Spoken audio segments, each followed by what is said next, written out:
Sobrang excited na nitong fur baby ko dito sa catnip grass nila from PetSap. Set na pala siya pag umorder kayo.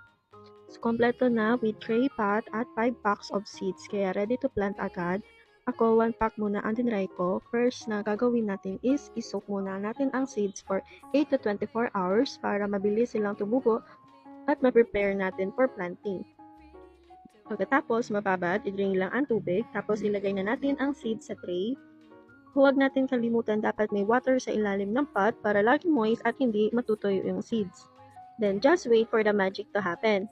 So in a few days, makikita na natin na may mga tiny sprout. Pag nag-grow na sila, sigurado ako may excite ang mga fur baby natin kasi fresh na fresh yung catnip grass nila.